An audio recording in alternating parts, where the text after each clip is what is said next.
নিন্দুকেরা তো অনেক কথাই বলবে, সব কথায় কান দিতে নেই, আবার কিছু কিছু কথায় কান না দিয়েও থাকা যায় না। এই ধরুন যখন এ কথা বলছে নিন্দুকেরা যে হানিমুন পিরিয়ড তো শেষ হয়ে গেল, দিব্যি চলছিল খোশ মেজাজে, কিন্তু যাই হোক কিছু তো একটা গন্ডগোল, কিছু অশান্তি, এমন কিছু পরিস্থিতি তৈরি হলো, এমন কিছু রাজনৈতিক প্রেক্ষাপট তৈরি হলো যেখানে একসাথে হাতে হাত মিলিয়ে চলা গেল না। কেন হলো? কোথায় গলদ? নাকি কোনো গলদই নেই, একেবারে নিজস্ব ভঙ্গিতে নেওয়া কিছু সিদ্ধান্ত? হ্যাঁ, বলছি কংগ্রেস এবং বামেদের কথা। এই রাজ্যের বুকে অনেক কিছু অতীতে ঘটতে দেখেছি, হয়তো আগামী দিনেও ঘটবে, কিন্তু বাম এবং কংগ্রেসের হাত ধরা, সেটাতেও যেমন চমকেছিলেন এই বাংলার মানুষ তথা গোটা দেশের মানুষ, তেমনি বাম আর কংগ্রেসের এই হাত ছেড়ে দেওয়া, সেটাতে কি একই রকম চমকাচ্ছেন তারা? বাম নেতারা, কংগ্রেস নেতারা কি মনে করছেন? আজকে হাল্লা বলে আমি দেবারতী রয়েছি, কথা বলবো ডেফিনেটলি সেটা নিয়ে, কিন্তু আজকের আলোচনা শুরু করার আগে একটা প্রতিবেদনে নজর রাখতে হচ্ছে। কেন হঠাৎ করে এরকম সিদ্ধান্ত নিতে হলো? রাজনৈতিক বিশ্লেষকরা কি মনে করছেন?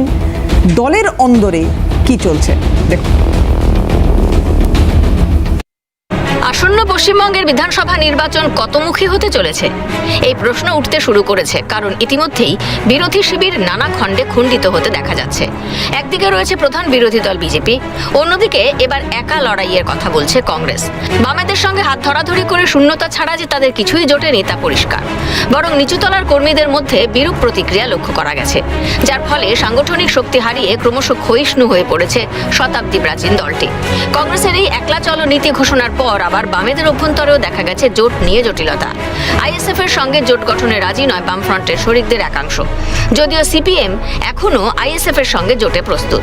আবার সদ্যজাত জনতা উন্নয়ন পার্টি নিজেদের যদি সেকুলার পার্টি বলে দাবি করে, তবে তারাও সেই বাম জোটের সঙ্গী হবে কিনা তা যদিও এখনো নিশ্চিত নয়। তবে এটুকু বলা যেতেই পারে যে এবার বাংলায় আর ত্রিমুখী নির্বাচন হচ্ছে না।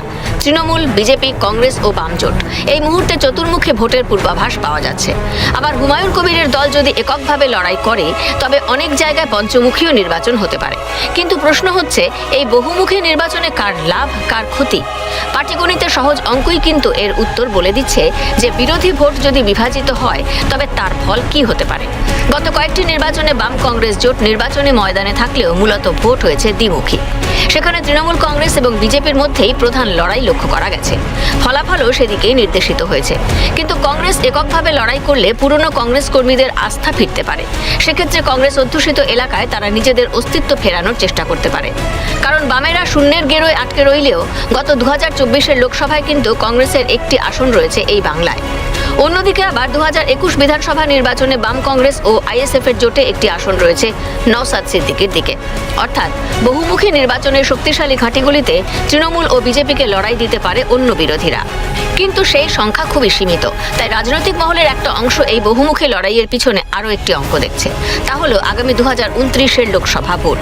এ বাংলার বিধানসভা নির্বাচনে যেখানে বিজেপির শক্তি বেশি, সেখানে যদি চতুর্মুখী নির্বাচন হয়, তবে বিরোধী ভোট 3 ভাগে ভাগ হবে। তাতে যে রাজ্যের শাসকের সুবিধা হওয়ার সম্ভাবনা বেশি, তা বুঝতে বিশেষজ্ঞ হওয়ার প্রয়োজন নেই। এর পাশাপাশি রাজনৈতিক মহলের একাংশ কিন্তু এক্ষেত্রে কংগ্রেসকেই কি ফ্যাক্টর বলে মনে করছে, কারণ বিজেপির শক্তিশালী ঘাঁটি উত্তরবঙ্গে এখনও কংগ্রেসের কিছুটা অবস্থান রয়েছে। এমনকি পুরুলিয়াতেও কংগ্রেসের সংগঠন রয়েছে। রাজনৈতিক মহলের একাংশ মনে করছে আগামী 2029 লোকসভার কথা মাথায় রেখেই বাংলার নয়া সমীকরণ তৈরি হতে পারে। এক্ষেত্রে বিধানসভা নির্বাচনের ফলাফল কংগ্রেস ও তৃণমূলকে আরও কাছাকাছি নিয়ে আসতে পারে বলেও মনে করা হচ্ছে, কারণ এ বাংলায় বামেদের ওপর বাজি রেখে জাতীয় কংগ্রেসের কিছুই পাওয়ার নেই। সেদিক থেকে তৃণমূল অনেক বেশি শক্তিশালী। তবে জাতীয় দল আর আঞ্চলিক দল এই ইগো কোনো প্রতিবন্ধকতা তৈরি করবে কিনা, সেটা অবশ্য সময় বলবে। 2019 সালের লোকসভায় যে ছবিটা লক্ষ্য করা গিয়েছিল, যার ফলে বাম ভোট রামে যাওয়ার দাবি করেছিলেন অনেকে, সেই অঙ্ক 2026-এর ভোটে কি আদৌ লক্ষ্য করা যাবে? যদি না হয়, তবে তৃণমূল বিরোধী ভোট 3 বা তার বেশি ভাগে বিভক্ত হতে পারে। আর এমনটা হলে, মানে বিরোধী ভোট বিভাজিত হলে, তাতে যে শাসক তৃণমূলের লাভ তা বলাই যায়। ক্যালকাটা নিউজ। 2026 পশ্চিমবঙ্গে এই বিধানসভা নির্বাচন কি কি হতে চলেছে, কি কি দেখতে চলেছি, সেটা তো সময় বলবে। কিন্তু এই মুহূর্তে তাহলে এটা কি আমরা ধরে নিতে পারি নিশ্চিতভাবে যে চতুর্মুখী লড়াই হচ্ছে? হ্যাঁ, এটা হতে পারে যে আইএসএফ বা হুমায়ুন কবিরের দল তারা আলাদাভাবে বামেদের সমর্থন করলো, বা আদৌ সেই সমর্থন বামেরা নিল কিনা, কারণ বামেদের অন্দরেও তো বেশ কিছু সমীকরণ দেখা যাচ্ছে। ফরওয়ার্ড ব্লকের তরফ থেকে আজকে তো একটা বিরোধিতা সামনেই এসেছে, বৈঠক থেকে বেরিয়েও যেতে দেখলাম, সেই খবরও পেলাম নরেন চট্টোপাধ্যায়কে। যাই হোক, সেটা সময় বলবে। এই মুহূর্তে আমি আলোচনা শুরু করতে চাইবো। আমাদের সঙ্গে ইতিমধ্যেই গৌরব মজুমদার সিপিএম নেতা যোগদান করেছেন। গৌরবকে স্বাগত জানাবো এবং স্টুডিওর বাইরে থেকে প্রদীপ্তদা রয়েছেন, প্রদীপ্ত মুখোপাধ্যায় তৃণমূল মুখপাত্র।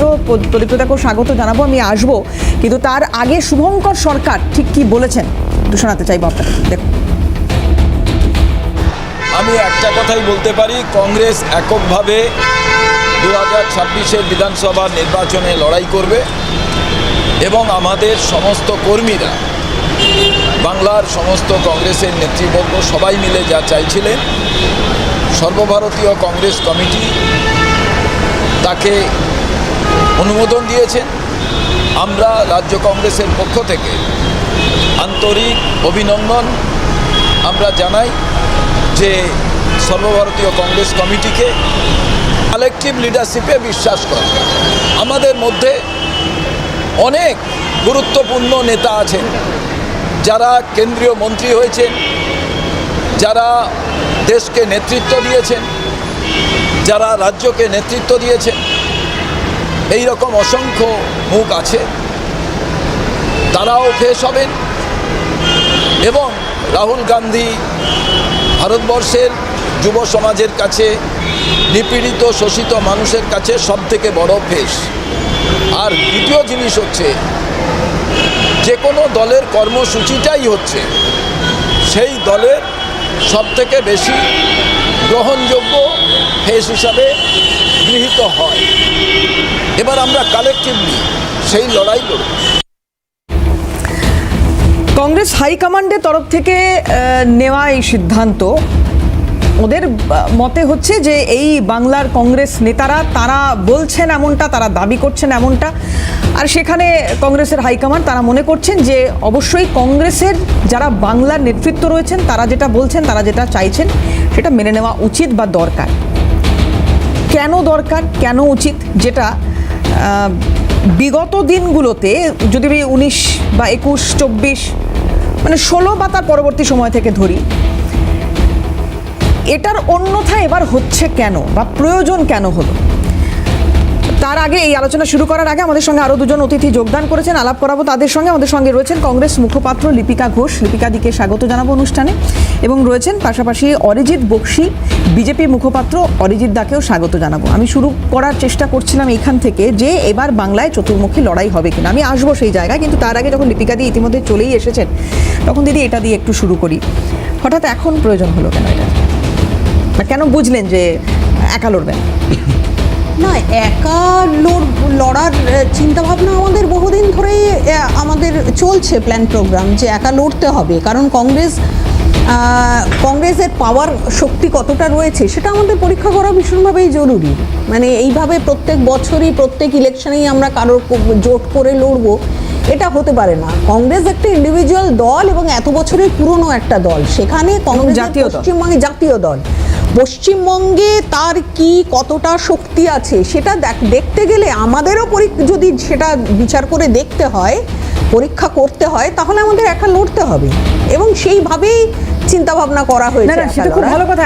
আমার প্রশ্ন সেটা নিয়ে না, আপনারা তো লড়তেই পারেন, এটা আপনাদের একদম মানে কি বলবো, সব রকমের অধিকার। আপনারা একা লড়তেই পারেন, গৌরবদারা একা লড়তেই পারেন, যে চাইছে একা লড়তে পারে। আমি বলছি সময়টা কেন এখন হঠাৎ করে এটা মনে হচ্ছে আপনাদের? এবং এর পেছনে কি শুধুমাত্র এই বাংলার 2026 টুকুই লক্ষ্য, নাকি 2029 যেখানে আপনাদের ভবিষ্যতে INDIA তে থাকতে গেলে তৃণমূলকে লাগবে? না, 2029 মানে আমি বলছি দক্ষিণপন্থী বামপন্থী দুরকম দলের জোট করার থেকে বরঞ্চ সুবিধাজনক হয় কি তৃণমূল কংগ্রেসের সঙ্গে হাতে হাত মিলিয়ে লড়া? না, 2029 হলো পার্লামেন্ট ইলেকশন।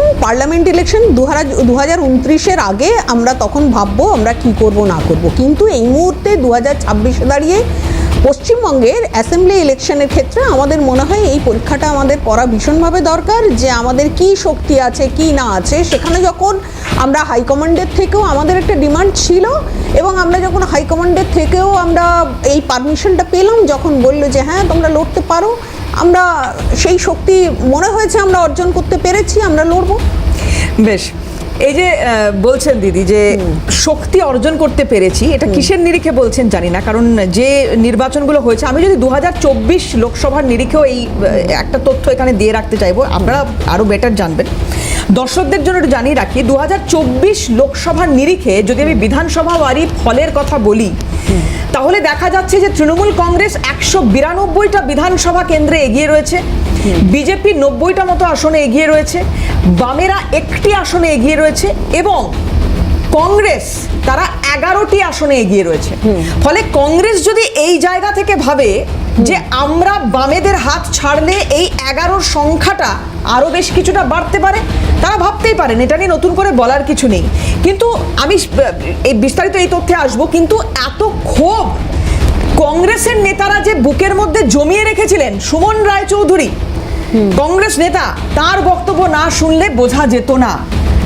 এখানে এই প্যানেলে একাধিকবার আলোচনা হয়েছে, এমন অনেক নেতারা রয়েছেন যারা কথা বলে গিয়েছেন এইগুলো নিয়ে, যদিও তাদের নাম এখন আর করতে চাইছি না, তারা এই কথা বলে গিয়েছেন, বাম নেতাদের কথা বলছি, যে হুমায়ুনের সঙ্গে জোট এ তো হতেই পারে না। কি হবে সেটা সময় বলবে। আমি আবার বলছি, কংগ্রেস নেতাদের এত ক্ষোভ সুমন রায়চৌধুরীর বক্তব্য না দেখলে বা না শুনলে জানতাম না। একটু দেখাই কি বলছেন উনি, দেখুন। সঙ্গে আসন সমঝোতা 2016 সালে করেছি এবং সেই আসন সমঝোতার পরে কাউন্টিং এর দিন মোহাম্মদ সেলিমকে বলতে শুনেছি যে সিপিএম কংগ্রেসকে ভোট দিল, কংগ্রেস সিপিএম কে দিল না, মানে কাউন্টিং স্টেশনই মনোবল ভেঙে দাও জোট কর্মীদের, এই মানসিকতা আমরা দেখেছি। আমরা মোহাম্মদ সেলিমকে বলতে শুনেছি শুভঙ্কর সরকার তৃণমূলের প্রতি দুর্বল, এই কথাটা আবার তাদের আরেকজন যুব নেতাকে বলতে শুনেছি যে এখন সিপিএম খারাপ, যখন তামান্না খাতুনের বাবা কংগ্রেস প্রার্থীর হয়ে কালীগঞ্জে কাজ করলো তখন খুব ভালো ছিল। আমি আবার প্রশ্ন তুলছি সেই যুব নেতাকে, তামান্না খাতুন আজকে আমাদের মধ্যে নেই, শিশুটি, কিন্তু তামান্না খাতুনের পোস্টমর্টম বলুন আর মাটি দেওয়ার সময় বলুন বা 1 মাস আগেও তামান্না খাতুনের মা যখন চিকিৎসাধীন ছিলেন মৌলালী যুব কেন্দ্রের পাশে একটি চিকিৎসালয়, আমি কোনো আপনাদের দলের বামফ্রন্টের কোনো সিনিয়র লিডার, মাঝারি লিডার, নিচের স্তরের লিডার কাউকে দেখিনি, কিন্তু সেখানে শুভঙ্কর সরকার দাঁড়িয়েছিল। গৌরব, কি বলবো, সুমনদার সরকার দাঁড়িয়েছিল, তোমরা ছিলে না। সুমনদার কথার উত্তর, সুমনদার কথা উত্তর দিতে পারো, তোমরা তোমার কথা উত্তর দিতে পারো। লিপিকা দি যে কথা বলছেন, আজকে প্রয়োজন হচ্ছে তোমাদের হাত ছাড়ার, আমার বক্তব্য, তোমরা একটাতে এগিয়ে রয়েছো, ওরা 11টাতে এগিয়ে রয়েছে, তোমাদের হাত ধরে লস। সেটা ঠিক আছে, একটাতে এগিয়ে থাকি, 11টাতে এগিয়ে থাকি, বা কেউ 100টাতে এগিয়ে থাকুক, আমার সেখানে কোনো নেই। ভোট হবে, নির্বাচন হবে, যা হওয়ার হবে দেখা যাবে। তো প্রশ্নটা হচ্ছে, সুমনদা অনেকগুলো কথা বললেন, আসলে কি বলবো, সুমনদার সঙ্গে আমার খুবই ভালো পরিচিতি সম্পর্ক, কিন্তু সুমনদা নতুন দায়িত্ব পেয়েছেন, তো সেই দায়িত্ব হয়তো পালন করতে গিয়ে তিনি কিছু কথা বলেছেন। সুমনদার এটা জানা নেই যে তামান্না খাতুনের মা যে হাসপাতালে বা যে চিকিৎসা কেন্দ্রে ভর্তি ছিলেন, সেই স্টুডেন্ট হেলথ হোমে যারা ঘটনাচক্রে যারা থাকেন, তারা সবাই বামপন্থী সমর্থক, দরদি এবং বামপন্থী মনোভাবাপন্ন। সুতরাং সেখানে বড় মেজো সেজো এইভাবে ভাগ করার কোনো প্রয়োজন ছিল, অন্তত সুমনদার থেকে আমি এটা আশা করিনি। দুটো অভিযোগ করেছেন উনি, সেই দুটো অভিযোগ বলছি তো, আমাকে তো বলতে দেবেন।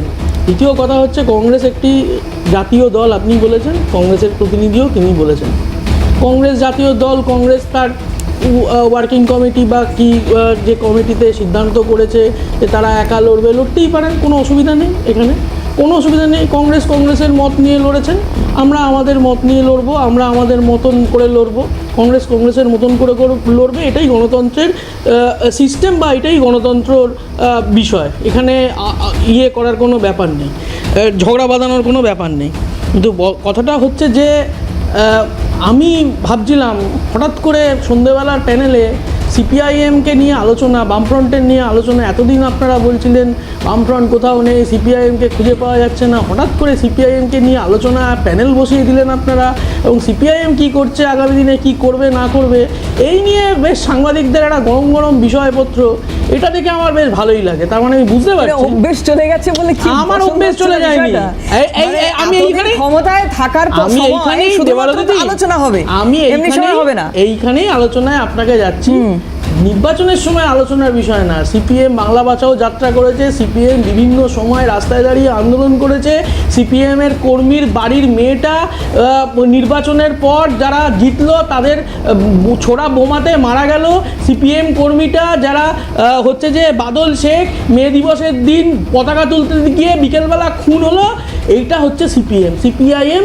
তার নিজের পথ, নিজের যে দৃষ্টিভঙ্গি, নিজের যে নীতি নৈতিকতা নিয়ে সিপিআইএম পশ্চিমবাংলার বুকে তারা হচ্ছে যে লড়াই করে। গৌরব, তুমি যদি এটা বলার চেষ্টা করো এর মাধ্যমে যে তোমরা আছো 365 আমরা আছো না 24/7, আমরা আছোর বিষয় না, আমরা তো বলছি তোমরা আছো, আমরা আছোর কিন্তু বিষয় না। ভোটের বাক্সে নেই। আরে মহা মুশকিল, ভোটের বাক্সে তো অনেক কিছুই হতে পারে।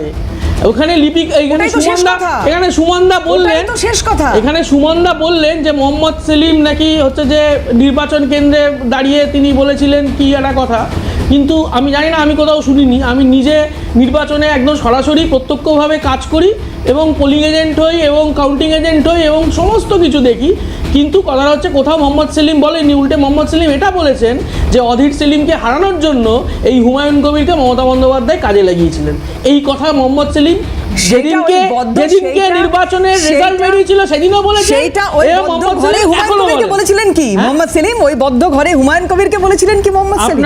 আপনাদের তো সাংবাদিকরা মোহাম্মদ সেলিমকে সেদিনকে ধরেছিলেন। মোহাম্মদ সেলিম কি বলেছিল আপনারা একবার বাইকটা খুলে চালিয়ে দেখে নিন যে মোহাম্মদ সেলিম দাঁড়িয়ে কি বলেছিল।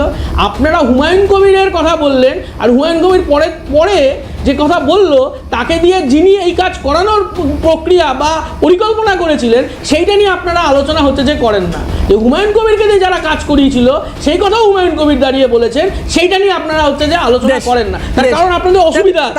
আপনাদের বলতে পশ্চিমবাংলার এক অংশের সংবাদ মাধ্যমে অসুবিধা আছে, কর্মীদের অসুবিধা আছে। তাহলে যদি তাই হয় গৌরব, যদি হুমায়ুন তার নাম বলে থাকে যে যারা তাকে ব্যবহার করছে, সেই সব যারা তাকে ব্যবহার করছে না, যারা তাকে ব্যবহার করেছে সবকিছু জেনে মোহাম্মদ সেলিমই বা কেন বদ্ধ করে বৈঠক করলেন? বদ্ধ করে কোথায়? বদ্ধ করে শুনুন, বদ্ধ করে সবকিছু হতে পারে।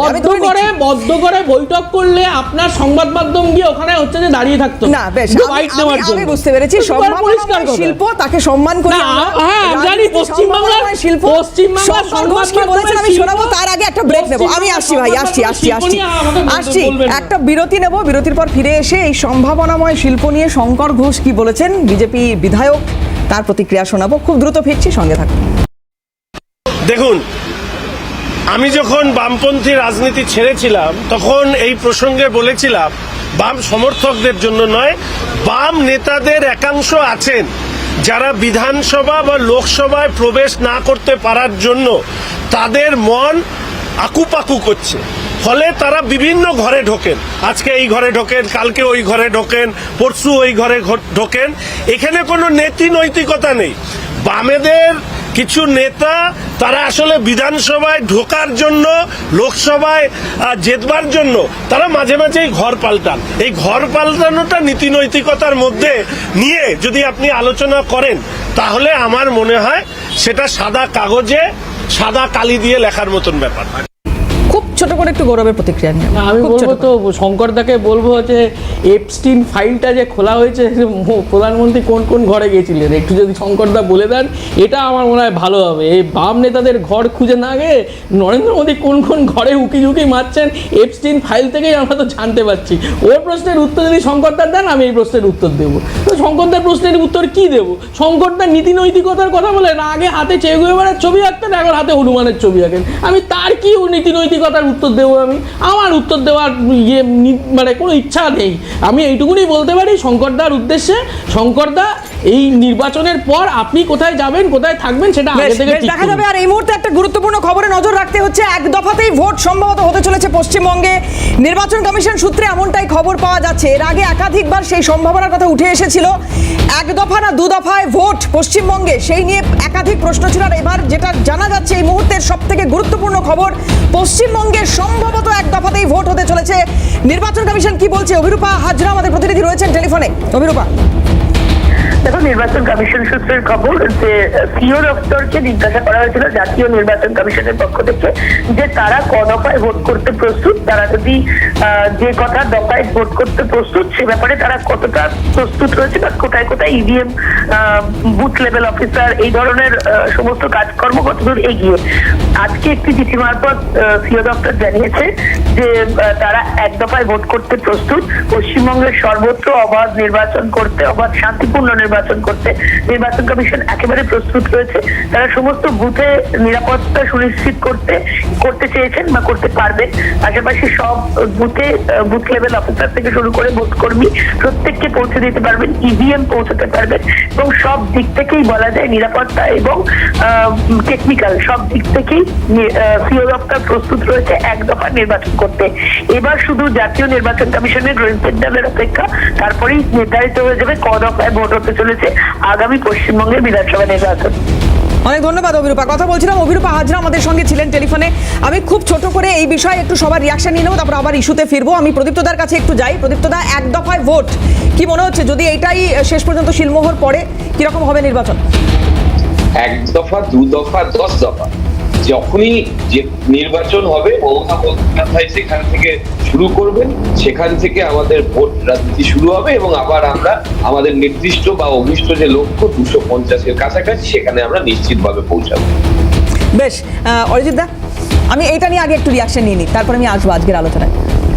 ভোট কয় দফায় হবে সেটা ভোট মেশিনারিকে, অর্থাৎ সরকারি ভোট মেশিনারিকে মোবিলাইজ করা, এটা টোটালি ইলেকশন কমিশনের বিষয়বস্তু। ইলেকশন কমিশন যদি মনে করে যে তারা উপযুক্ত পরিকাঠামোগতভাবে এক দফা ইলেকশন করালে সেটা সুষ্ঠুভাবে হবে, আমাদের কোনো অসুবিধার বিষয় নেই। এটা ইলেকশন কমিশনের বিষয়, এখানে দলগতভাবে আমাদের কোনো সুবিধা অসুবিধার বিষয় নেই। ওই একই কথা বলতে চাই যে দফা বৃদ্ধি নিয়ে অনেকবার তো আদালতের দ্বারস্থ হতে দেখেছি আমরা বিরোধী বিভিন্ন রাজনৈতিক দল। হ্যাঁ, এখন তৃণমূল মুখপাত্র এখানে যে উত্তরটা দিয়ে দিলেন, আমি আশা রাখবো 24 ঘন্টার মধ্যে ওনাকে আবার গলা শুকিয়ে উল্টো কথা বলতে হবে না, আমি এই আশাটা রাখবো নিশ্চয়ই। কিন্তু আমাদের এক দফা থেকে শুরু করে যে কোনো দফায় হোক না কেন 2026-এ পশ্চিমবঙ্গে ভারতীয় জনতা পার্টি সরকার প্রতিষ্ঠা হচ্ছে, এই নিয়ে আমাদের মধ্যে কোনো দ্বিমত নেই। বেশ, গৌরবদা, গলা শুকাবে কি আমি আসবো প্রদীপ্তদা, না, হ্যাঁ, ক দফায় হবে না হবে সে তো সিইও যা ঘোষণা করবেন, কিন্তু যদফাতেই হোক আমি এটা আশা করব অন্তত নির্বাচন কমিশন যেভাবে মানুষকে হেনস্থা করেছে এসআইআর নিয়ে, অন্তত ভোটের দিন ওই মাইক্রো ম্যাক্রো এইসব রোল কিসব এগরোল ফেগরোল অবজারভার যারা এসেছিলেন তারা অন্তত কাজকর্মটা করবেন, যাতে করে সিসিটিভিটা যেন বন্ধ না হয়ে যায় আর ইলেকশনের রেজাল্টের দিন যাতে ওই কাউন্টিং রুমের লাইট না নিভে যায়, এইটা একটুখানি অ্যাসিওর করবেন, এটাই আমার বলবার বিষয়, যে দফাতেই হোক। লিপিকাদি, এক দফায় ভোট হলে ভালো, কারণ একটা রাজ্যে যদি 7 দফা 8 দফায় ভোট হয় এটা কখনোই কাম্য নয়। এক দফা ভোট হলে ভালো। তবে একটা জিনিস আমার খুব অদ্ভুত লাগলো প্রদীপ্তর একটা কথা শুনে, এটা খুব ঔদ্ধত্যের কথা। এই যে মমতা ব্যানার্জি যেখান থেকে সেখান থেকে ভোট রাজনীতি শুরু হচ্ছে, এর অনেকগুলো ইঙ্গিত হয়, অনেকগুলো মানে হয়। এই এত ঔদ্ধত্য মনে হয় ঠিক নয়। তবে এক দফা ভোট হলে আমরা অসুবিধা নেই, কিচ্ছু নেই, যদি ভোট ঠিকঠাক মতো পরিচালনা করা যায়। আজকের আলোচনায় আবারও ফিরবো, কিন্তু আরেকটা ব্রেক নিয়ে নিই, খুব দ্রুত বিরতির পরে আবারও ফিরছি আলোচনায়, সঙ্গে থাকুন। ফিরে এলাম বিরতির পর। প্রদীপ্তদার কাছে যাবো। প্রদীপ্তদা, চতুর্মুখী লড়াই যদি হয় শাসকের সুবিধে কতটা? দেখো, চতুর্মুখী লড়াই বা পঞ্চমুখী লড়াই, আবার বলছি, ঔদ্ধত্য নয়, আমাদের প্রাথমিক এবং আমাদের রোজকার যে রুটিন কাজ, মানুষের পাশে থাকা, সেই মানুষের পাশে থাকা থেকেই আমাদের আত্মবিশ্বাস, এবং সেই আত্মবিশ্বাস অতি আত্মবিশ্বাস নয়, আত্ম অহংকার নয়, মানুষের প্রতি বিশ্বাস রেখে আমরা যে কাজটা করে চলেছি এবং মানুষের জন্য করে চলেছি এবং আমাদের সমস্ত রকমের ভাবে মানুষের পাশে থাকার যে প্রক্রিয়া, তার জন্য আমরা আত্মবিশ্বাসী। সেখান থেকে বলছি যে আমরা আবারও আমাদের যে অভিষ্ট লক্ষ্য 250-এর কাছাকাছি সেখানে পৌঁছাবো। কিন্তু আমার এখানে এই পুতুল নেমে শুনতে কিছু স্মৃতি মনে পড়ে যাচ্ছিল, যে স্মৃতিগুলো কখনোই ভোলার নয়। মমতা বন্দ্যোপাধ্যায় যে কারণে তৃণমূল কংগ্রেস তৈরি করেছিলেন সেটা আজকে মানুষের কাছে পরিষ্কার হয়ে গেছে, যে কতটা তাদের যে নীতি আদর্শচ্যুত হলে তারা আজকে শূন্যে পৌঁছাতে পারে, সেটা পশ্চিমবঙ্গ প্রদেশ কংগ্রেস অধীর চৌধুরীর নেতৃত্বে দেখিয়ে দিয়েছিলেন। কিন্তু সেই নীতি আদর্শ পরাকাষ্ঠা নিয়ে যে সিপিআইএম দল তৈরি হয়েছিল, সিপিআই এর সঙ্গে ডিভাইড করে ডাঙে লাইনের থেকে সরে গিয়ে আবার তারা সিপিআইএম ঐক্যবদ্ধ হয়েছিল, সেটা কোন নীতি আদর্শে সেই ইতিহাসবিদরা জানেন, রাজনৈতিক বিশ্লেষকরা জানেন। আমার শুধু 2006-08 ওই সময়টা মনে পড়ছে, পার্লামেন্ট 2006-08 পার্লামেন্ট, দেশের সার্বভৌমিকতা, দেশের ঐক্য, সেই সময় কংগ্রেস শাসক দল এবং বাইরে থেকে সমর্থন করছে সিপিআইএম, এবং সোমনাথ চট্টোপাধ্যায় স্পিকারে রয়েছেন, তিনি বলছেন যে আমি আমার যে সাংবিধানিক দায়িত্ব সেটা পালন করব, আমি এই যে আস্থা ভোট, সেটা আস্থা ভোটটা করাবো, আমি স্পিকারের পদে থাকবো। সোমনাথ চট্টোপাধ্যায়কে আমৃত্যু তারা সদস্যপদ ফিরিয়ে দেয়নি। তার যে সাংবিধানিক ভাবে সিদ্ধান্ত, সেই সাংবিধানিক সিদ্ধান্তটাকে সিপিআইএম গ্রহণ করতে পারেনি, কারণ তারা সংবিধানকে কতটা মান্য করে সেটা ওই পতাকা না তোলা দীর্ঘদিন সেটা দিয়ে বোঝা যায়। কিন্তু মজার ব্যাপার হলো যে 1, 2, 3 চুক্তির জন্য মনমোহন সিং এর সরকারকে ফেলে দেওয়ার চেষ্টা করেছিল এই সিপিআইএম, মনমোহন সরকারের সেই 1, 2, 3 চুক্তির জন্যই আজকে এই ভারতের বিভিন্ন গ্রামে গ্রামে আলো পৌঁছাচ্ছে, এবং মোদিজি নিজের ছবি দিয়ে বলছেন সেলফি তোলো। এতটা ওদের ভিশনারি অবস্থা ছিল যে ওরা কেন্দ্রীয় সরকারের থেকে নিজেদের হাতটা সরিয়ে নিল, নিজেদের ওই কাস্তে হাতুড়িকে সরিয়ে নিল, হাতের থেকে বেরিয়ে গেল। আবার 2016 সালে 50,000 কর্মী আমাদের মেরে দিয়েছে, আমাদের উল্টো আবার মত আসছে 53,000 কর্মী মেরে দিয়েছে। সিপিএম কংগ্রেসের দৈরত, হাতে হাত মিলিয়ে দিল, যে হাত ছেড়ে দিয়েছিল সেই হাত আবার ধরে নিল। আবার আমরা একটা দৃশ্য দেখলাম, ভাইজান ভাইজান ভাইজান ভাইজান আসছে, অধীর চৌধুরী বলছেন। সেই সময় ভাইজান আসতেন আব্বাস সিদ্দিকী, যে সব থেকে কমিউনাল কথা বলে ফেলেছে তার মধ্যে, আর তখন মোহাম্মদ সেলিম সরিয়ে দিচ্ছেন অধীর চৌধুরীকে, এবং সেখান থেকে আব্বাস সিদ্দিকী বলতে আসে। সেদিন থেকেই কিন্তু একটা ডামাডোল তৈরি হয়ে গেছিল, সেদিন থেকেই কিন্তু একটা ঘন্টা বেজে গিয়েছিল যে কোথাও একটা সাম্প্রদায়িক শক্তির সঙ্গে সিপিআইএম আঘাত করার চেষ্টা করছে কিনা, সেটাও ভাবনার চিন্তা হয়েছিল। এরপরে ওরা বললো গোপন মিটিং করেনি, আসলে সিপিএম মাঝে মাঝে চেখে দেখার শখ হয়, চেখে দেখতে হবে যে কখনো হুমায়ুন কবিরের স্বাদটা কি, কখনো কংগ্রেসের স্বাদটা কি, কখনো আইএসএফ এর স্বাদটা কি। আইএসএফ ডায়মন্ড হারবারে যেটা বলেছিল আমি দাঁড়িয়ে যাব, আমি অভিষেক বন্দ্যোপাধ্যায়ের হয়ে লড়াই করব। কিন্তু প্রদীপ্ত দা, এটাও তো ঠিক যে everything is fair in love and war. এইটা তো নীতিনৈতিকতা দিয়ে হয় না, তাহলে নীতিনৈতিকতার বড় কষ্ট দিয়ে কথা বলা যাবে। নীতিনৈতিকতা দিয়ে রাজনীতি হয় কিনা সেটা নিয়েই তো বিতর্ক আছে।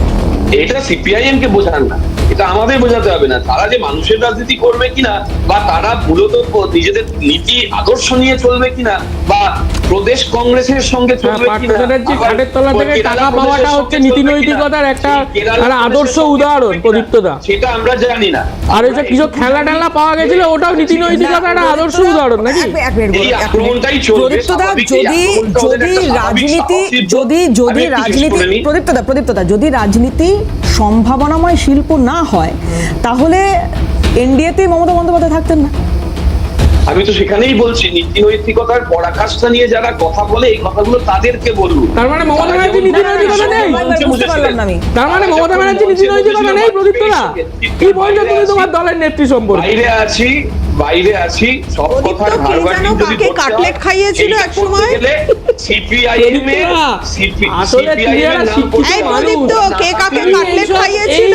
মমতা ব্যানার্জিকে মানে শিলতে যাও না। আচ্ছা বেশ, একটু থামাই সবাইকে, আমি অরিজিৎদার কাছে আসবো। আচ্ছা আমি আসছি প্রদীপ্তদা, হ্যাঁ, আমার একটাই লাইন, ফিশ ফ্রাই কাটলেট অনেক খেয়েছে, নিজেদের উত্তরটা নিজেদের দিক, অন্য দলের ডিপেন্ড করার, অন্য দলের বদনাম করার সময় এটা নয়, আগে নিজেদের কর্মীদের ধরে রাখুক, 4% ধরে রাখুক। আচ্ছা, অরিজিৎদার কাছে আসবো। মালদা মুর্শিদাবাদ নিয়ে একটু কথা বলতে চাইবো এই কারণ 2024-এর কথা আমি বলছিলাম। লোকসভার নিরিখে যদি দেখা যায় তাহলে রায়গঞ্জের 2টো বিধানসভা, মালদা উত্তরের 4টে বিধানসভা, মালদা দক্ষিণের 3টে বিধানসভা, জঙ্গিপুরের 1টা বিধানসভা, বহরমপুরের 1টা বিধানসভা, অর্থাৎ 11টা বিধানসভায় কংগ্রেস এগিয়ে রয়েছে। মালদা মুর্শিদাবাদ সহ উত্তরবঙ্গের বেশ কিছু জেলায় বিজেপির সংগঠন যথেষ্ট মজবুত। রাজনৈতিক বিশ্লেষকরা মনে করছেন যে এখানেও এবার বিজেপির পদ্মফুল আগের বারের থেকে হয়তো বেশিও ফুটতে পারে সংখ্যায়, এরকম একটা সম্ভাবনা তৈরি হচ্ছে। যদি তাই হয়, এই জোট ভেঙে যাওয়াটা বিজেপির পক্ষে মাইলেজ হলে কতটা? দেখুন, খুব ব্যাপারটা হচ্ছে যেটা আজকের দিনের টপিক আর কি, এক পক্ষ বলছে বন্ধঘরের অন্ধকারে থাকবো না, আর এক পক্ষ বলছে মনকে তো আর বন্দি করে রাখবো না। হ্যাঁ, বেশ ভালো চলছে সুরের আদান প্রদান। আজকের দিনটা হচ্ছে এই গানের দিন, এই গানের সুরে আজ পশ্চিমবঙ্গ মাতোয়ারা। এখন দেখুন, বিষয়টা হচ্ছে যে আমরা যদি 2021-এর ইলেকশনের রেজাল্ট দেখি, সেখানে নোটার সাথে কম্পিটিশন ছিল কংগ্রেসের। নোটায় পড়েছিল 1.08% ভোট, আর সামান্য সম্মান বাঁচিয়ে 2.93% ভোট পেয়েছিল জাতীয় কংগ্রেস। একটু আগে জাতীয় বলছিলেন, সেই জাতীয় কংগ্রেস। আর 2021-এর ভোটই ছিল সেই ভোট যে ভোটে প্রথম 1962 সালের পর থেকে পশ্চিমবঙ্গের রাজনৈতিক ইতিহাসে পশ্চিমবঙ্গের বিধানসভা বামের আসন ছাড়া। 2021-এর এটা ছিল তাৎপর্য। অর্থাৎ আলোচনাটা এই কারণেই করলাম যে আমাদের সহজ পাটিগণিতের নিয়মে শূন্যর সাথে শূন্য যোগ করলেও শূন্য, শূন্য থেকে শূন্য বিয়োগ করলেও শূন্য, শূন্যর সাথে শূন্য গুণ করলেও শূন্য, আর ভাগ করা যায় না, আমি যতদূর অঙ্কে যেরকম আছে আমি যতদূর জানি। এখন কথা হচ্ছে যে একটা কথা তো ঠিক যে দেখুন, আমরা ভারত নিয়ে নয়, আমরা পশ্চিমবঙ্গ নিয়ে আলোচনা করি, কারণ পশ্চিমবঙ্গের সামনে আগামী দিনে একটা বৃহৎ নির্বাচন। পশ্চিমবঙ্গের বুকে কোনোদিনই বাম এবং কংগ্রেস কিন্তু ন্যাচারাল অ্যালাই কোনোদিন ছিল না এবং কোনোদিন হতে পারে বলে অন্তত যারা রাজনৈতিক জগতের সাথে যুক্ত তারা মনে করেন না। কারণ বাম কর্মীরা কোনোদিন ভুলতে পারবে না সিদ্ধার্থ শঙ্কর রায়ের আমলে বাম মানসিকতা রাখার জন্য যে পরিমাণ ভালো ছাত্র থেকে শুরু করে যুবককে তুলে নিয়ে গিয়ে যে অসহ্য বর্বর অত্যাচার কারাগারে করা হয়েছিল, সেটা বামেরা ভুলতে পারবে না, অন্তত কর্মীরা ভুলতে পারবে না। নেতারা উপরে উপরে মঞ্চে গিয়ে ওর মাইক টানছে, ওকে ফিশ কাটলেট খাওয়াচ্ছে, এগুলো চলতে থাকে, কিন্তু কর্মীরা পারে না। একই রকমভাবে কংগ্রেসের যারা গ্রাসরুটের কর্মী তারাও ভুলতে পারবে না যে আমি আর মৃত নেতাদের নাম বলছি না, প্রয়াত ব্যক্তিদের উদ্দেশ্যে আমরা সবসময় শ্রদ্ধাবান থাকি, যে সেই বিশেষ নেতার বর্ধমানের সেই বিশেষ দোর্দণ্ড প্রতাপ নেতার নেতৃত্বে গিয়ে সাঁইবাড়িতে যুবককে খুন করে তার ওই রক্তমাখা ভাত তার মায়ের মুখে ঠুসে দেওয়া আর ছোট্ট বাচ্চাটাকে ওই উনুনে ছুঁড়ে ফেলা, কালো ভাগ্যক্রমে যে বেঁচে বেরিয়ে এসেছিল, আজকের দিনেও সে জীবিত রয়েছে, বলে সেই শিহরণময়ের দিনের কথা। সুতরাং পশ্চিমবঙ্গের বুকে বাম এবং কংগ্রেস কোনোদিনই, অন্তত রাজনৈতিক বিশ্লেষকরা মনে করেন যে ন্যাচারাল অ্যালাই নয়। এখন বিষয়টা হচ্ছে এদের একটা কমন ফোরাম কোথা থেকে তৈরি হয়েছিল না। দেখুন, আমরা তো বারবার বলি যে ভারতবর্ষের ইতিহাস, হয়তো ভারতবর্ষ স্বাধীন হবার পর থেকে কংগ্রেস সরকার চলেছে দীর্ঘদিন ধরে, কিন্তু ভারতের ইতিহাস লিখেছিল বামেরা।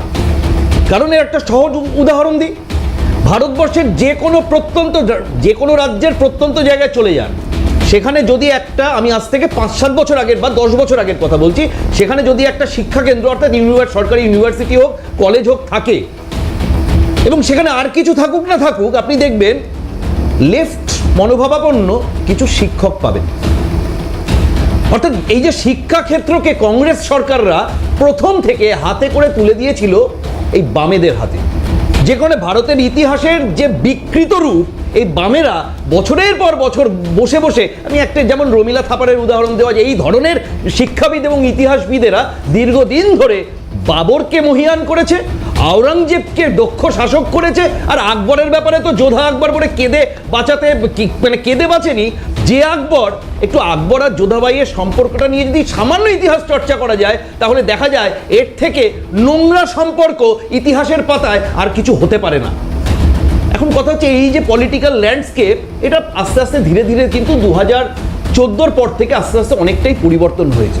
তাই আজকের দিনে আপনি যে প্রশ্নটা করলেন যে মুর্শিদাবাদ, মালদা, এখানে ওর জোর রয়েছে, এখানে আজকের দিনে পশ্চিমবঙ্গের রাজনীতিতে বাস্তব ক্ষেত্রে একটাই কথা গুরুত্বপূর্ণ আছে, যে মুর্শিদাবাদে থাকি আর মালদায় থাকি, ডায়মন্ড হারবারে থাকি বা কোচবিহারে থাকি, আমার নাম যদি হরগোবিন্দ দাস হয়, আমার নাম যদি চন্দন দাস হয়, আর আমি যদি দুর্গা ঠাকুরের মূর্তি বানানো আমার পেশা হয়, তাহলে আমি পশ্চিমবঙ্গের বুকে আগামী দিনে আমি বেঁচে থাকতে পারবো কিনা।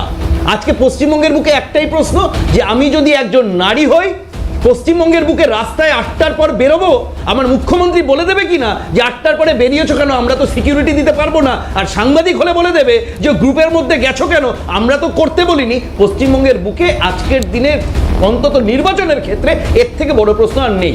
অর্থাৎ আজকের দিনের এই যে বিরহ, সাময়িক বিরহ বা ইস্যু ভিত্তিক বিরহ, আমার তো মনে হচ্ছে যে অ্যাকচুয়ালি একটা যে কম্পিটিশনের প্রবলেমটা হয়েছে, যে বড় ফিশ ফ্রাইটা কে খাবে, এইটা নিয়ে বোধহয় বোঝাপড়াটা ঠিকঠাক হয়নি, তার একটা ফলশ্রুতি এই যে বিবাহ বিচ্ছেদ আমরা সেখানেই দেখতে পাচ্ছি। কিন্তু শেষ কথা একটাই, মানুষ বুঝে গেছে ইরেসপেক্টিভ অফ পার্টি লাইন পশ্চিমবঙ্গের বুকে সম্মান নিয়ে চলতে গেলে আর বাঙালি হিন্দুকে বেঁচে থাকতে হলে ভারতীয় জনতা পার্টি ছাড়া অন্য কোনো গতি নেই। আপনি যে ব্যাখ্যাটা দিলেন অরিজিৎ দা, মানে আমি আজকে অনুষ্ঠানটা করছি যেটা নিয়ে, সেটা হচ্ছে যে এদের হঠাৎ গোসা হলো কেন দুজনের, যাই হোক সেখানেও যে এই আপনি যে narrative-টা তৈরি করে দিলেন, আপনি যে narrative-টা তৈরি করে দিলেন, মানে যাই হোক আমি আসবো, একটা ব্রেক নেব, বিরতির পর ফিরে এসে প্রদীপ্ত দা এবং গৌরবের কিছু বলার রয়েছে, তারপর লিপিকাদির কাছে যাবো, খুব দ্রুত ফিরছি, সঙ্গে থাকবো। কংগ্রেসের একলা চলো, আর এইটা নিয়ে মোহাম্মদ সেলিমের একটা রিয়াকশন রয়েছে, একটু শোনাই আপনাদের কি বলেছেন উনি, দেখুন। কি করবে, কার সঙ্গে যাবে কি যাবে না, প্রথমত জোট আমাদের বাম জোট, বাম ফ্রন্ট। আমরা গত 2016-তে এবং 21-এ এবং 24-এ লোকসভা নির্বাচনে আমরা আসন সমঝোতা করেছিলাম। এটাকে আমরা জোট বলি না, কংগ্রেস থেকে কখনো বলতো, কারণ বামের জোট সম্পর্কে একটা ধ্যান দেওয়া উচিত। রাজনীতি, আন্দোলন, সংগ্রামের মধ্য দিয়ে একটা যখন দীর্ঘস্থায়ী একটা সম্পর্ক তৈরি হয় তখন সেটা জোট হয়। এই জন্যই গত 1-2 বছর ধরে দেখবেন বাম এবং কংগ্রেসের মধ্যে কোনো যৌথ আন্দোলন বা কর্মসূচি সেভাবে হয়নি। তাতেই বোঝা যাচ্ছিল নতুন যে প্রদেশ কংগ্রেস সভাপতি হয়েছিলেন তার চয়েস থেকেই বোঝা গিয়েছিল অ্যাকসেপ্টেবল টু তৃণমূল, এবং ওনার উবাচের মধ্যে থেকে বারবার বেরিয়ে এসছে। তখন উনি নিজেই খুব ভালোভাবেই ঘোষণা করেছিলেন আগেই, বেশ 6 মাস আগে, যে 294টা আসনেই কংগ্রেস একা লড়বে। এটা যে কোনো দলের নিজস্ব সিদ্ধান্ত। তখন থেকে আমরা প্রথম থেকে আমাদের পার্টিতে আমরা বামফ্রন্টে বলেছি, পার্টিতে বলেছি আমাদের 294 আসনের জন্যই প্রস্তুতি নিতে হবে। এই যে মোহাম্মদ সেলিম গ্লোরিফাই করছেন বাম দলগুলোকে, মানে বাম ফ্রন্ট, তো সেই বাম ফ্রন্টেই তো গৌরব সমস্যা। এই ফরওয়ার্ড ব্লক বলছে বাম দলগুলোর বাইরে কারোর সঙ্গে জোট হলে তারা বৈঠক ছেড়ে বেরিয়ে যাচ্ছে, তো শ্যাম রাখবে না কুল রাখবে? ফরওয়ার্ড ব্লক তো একটা আলাদা রাজনৈতিক দল, বাম ফ্রন্টের মধ্যে আলাদা রাজনৈতিক দল, তার নিজস্ব মতামত থাকতেই পারে, সে তার কথা বলতেই পারে, কিন্তু বাম ফ্রন্টের মিটিংয়ে কি হয়েছে না হয়েছে আমি তো বলতে পারবো না। বাম ফ্রন্টের মিটিং থেকে কে বেরিয়ে গেছে, আমি তো সেই মিটিংয়ে ছিলাম না, আমি বিষয় নিয়ে কী করে বলবো?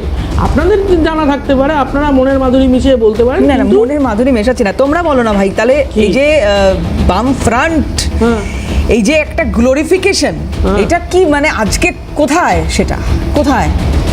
তো কোথায় না হলে আপনি প্যানেল ডিসকাশন বসান, বামফ্রন্টের না হলে সিপিআইএম বা বামফ্রন্টের কোনো প্রাসঙ্গিকতা না থাকলে, সিপিআইএম বা বামফ্রন্টের প্রাসঙ্গিকতা না থাকলে, এখানে অরিজিৎ বক্সি বিজেপির হয়ে তিনি এত কথা বললেন, তিনি নিজের দলের কথা একবারও বললেন না, যে পশ্চিমবাংলার বুকে ওনারা এখানে সাজিয়ে গুছিয়েছিলেন যে মোদি এসে বলবেন সিঙ্গুরের বুকে কারখানা করবে, অমিত শাহ এসে বলবেন যে ওখানে ইডির ফাইল চুরি করে নিয়ে গেল, তিনি ইডির অফিসাররা মার খেলো, তাদেরকে চমকালো ধমকালো, প্রধানমন্ত্রী বা অমিত শাহ এসে বলবেন কোথায় যে এই সম্পর্কে কথা, কোনো কথা বললেন না।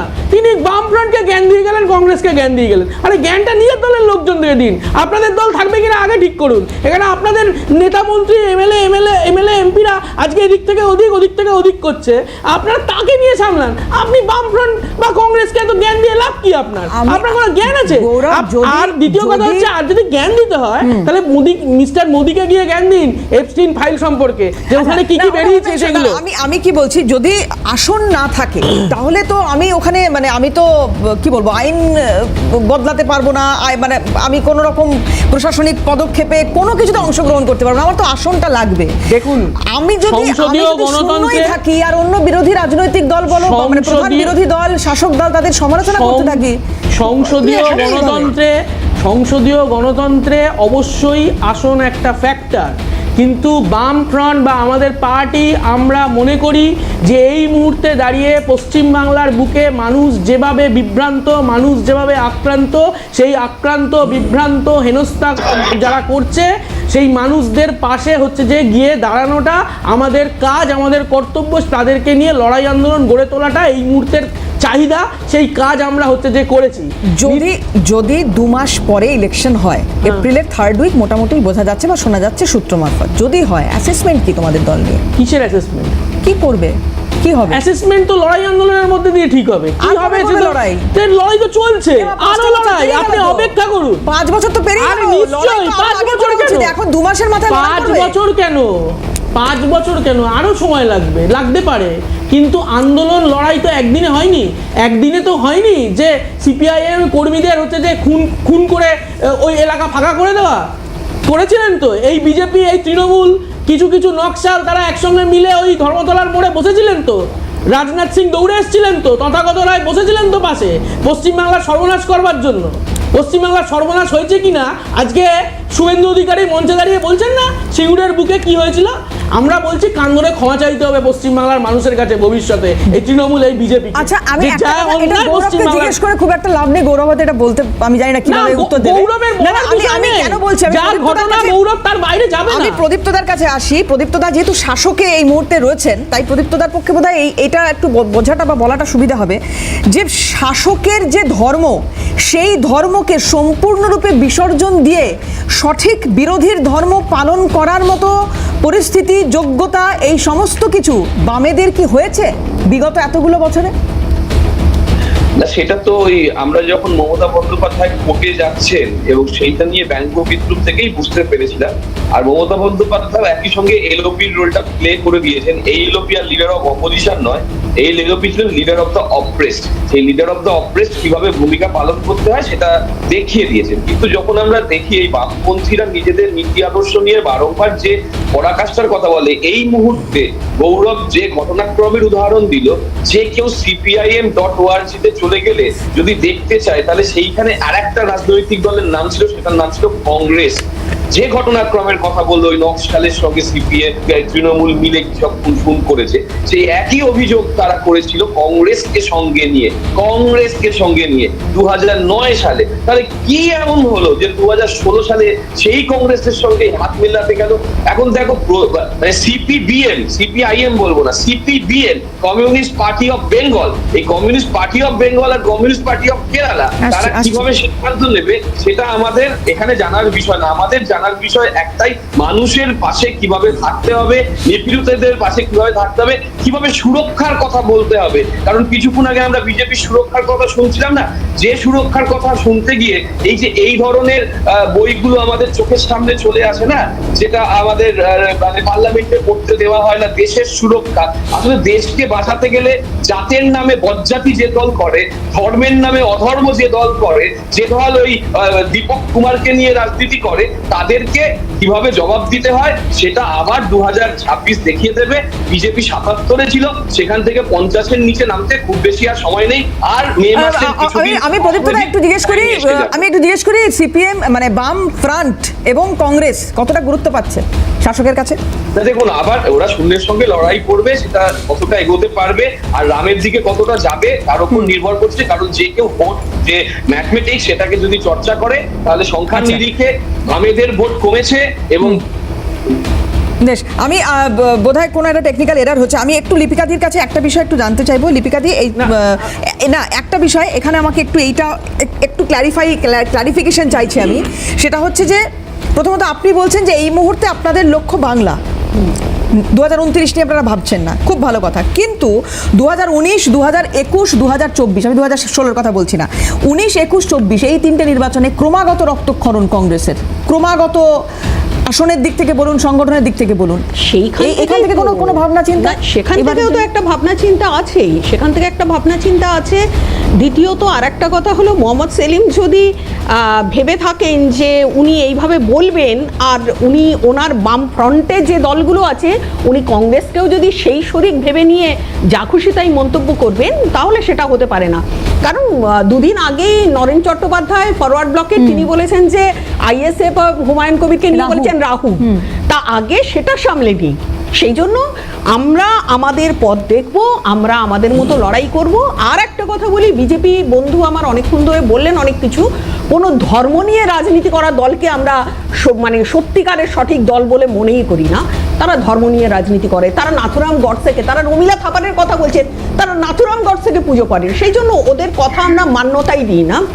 আর আমরা ওই যে বললাম যে রক্তক্ষরণ হয়েছে এবং সেখান থেকে আমাদের দেখতে হবে আমাদের শক্তি কতটা আছে, আমরা একক লড়াইয়ে কতটা মানুষের কাছে আসি, মানুষ কতটা কংগ্রেসকে নিয়ে ভাবছে। এটা যদি মানে এই যে আপনারা এই যে বলছেন না দেখতে চাইছি, এটা দেখে কি করবেন? মানে এটা আমি বলছি লক্ষ্যটা তো মানে 2026 নয়, আমি একদম শুরুই করেছিলাম এই জন্য দিদি যে 2029 কি লক্ষ্য। একটা জিনিস বলো, রাজনীতি কি চাইছে? রাজনীতি কি 26-এই শেষ হয়ে যাবে? না সেটা নয়, সেটা ডেফিনেটলি সেটা নয়, কিন্তু রাজনীতি এগিয়ে যাবে, চলবে। আমি বলছি জাতীয় দল তারা কি জাতীয় ক্ষেত্র নিয়ে এই মুহূর্তে ভাবছে, যে কারণে এইটা দেখতে চাইছে না, জাতীয় দেখো, কংগ্রেসের জাতীয় ক্ষেত্র নিয়ে ভাববার জন্য এআইসিসি রয়েছে। এআইসিসি আমাদের ভাবছে, আমরা পিসিসির তরফ থেকে আমরা ওয়েস্ট বেঙ্গল নিয়ে ভাববো, এবং ওয়েস্ট বেশ বেঙ্গল গৌরব একদম 30 সেকেন্ড। এটা হচ্ছে যে মোহাম্মদ সেলিমের কথা বললেন, আমি মোহাম্মদ সেলিম কি বলেছেন সেটা মোহাম্মদ সেলিমের ব্যাপার। আমি শুধু বলবো গুলাম নবী আজাদ বা মণিশঙ্কর রায়ের কি বলেছিলেন, একটু বাইটগুলো আছে আপনারা চালিয়ে দেবেন কংগ্রেস সম্পর্কে, তার নিজের দল সম্পর্কে কি বলেছিলেন সেটা আপনাদের কাছে পরিষ্কার হবে। আর দ্বিতীয় কথা হচ্ছে, এখানে প্রদীপ্তদা এইসব কিসব বলছিল না আমাদের কথা, ঘর ভেঙে গেল। প্রদীপ্তদা 6বারের দপ্তর, মানে বিজেপির এলাই, একবার দপ্তরবিহীন মন্ত্রী, মানে নির্লজ্জের মতন ওখানে দপ্তরবিহীন মন্ত্রী হিসেবে ছিল। সুতরাং এই সব কথা বলে লাভ নেই। যেখানে যেভাবে ফাইল ছুঁড়েছিল সেই সময় এগিয়ে শরীর ছিল তৃণমূল কংগ্রেস।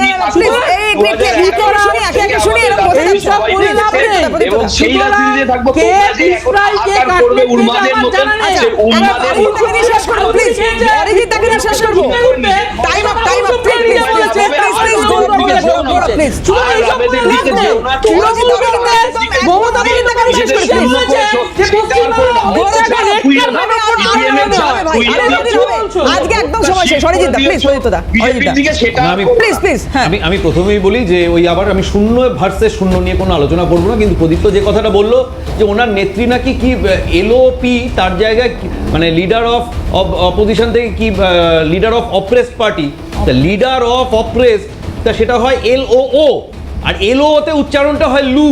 আর লু এর মানেটা কি সেটা একটু ডিকশনারি খুলে দেখে নিলে প্রদীপ্ত বুঝতে পারবে। লু হচ্ছে সকালবেলা সবাইকে যেখানে যেতে হয় সেটাকে বলে লু। তা ঠিক এক্স্যাক্টলি মমতা ব্যানার্জি আজকে দিনে বাংলার রাজনীতিকে লুতে পরিণত করছে, তৃণমূলের মুখপাত্রই বলে দিল। একদম সঠিক কথা বলেছে। শেষ করতে হবে অনুষ্ঠান। প্রত্যেকে ধন্যবাদ সময় দেওয়ার জন্য, এবং আপনারা যারা আমাদের সঙ্গে ছিলেন আপনাদেরও ধন্যবাদ। শেষ করছি, অন্যান্য খবরের জন্য চোখ থাকুক CNN।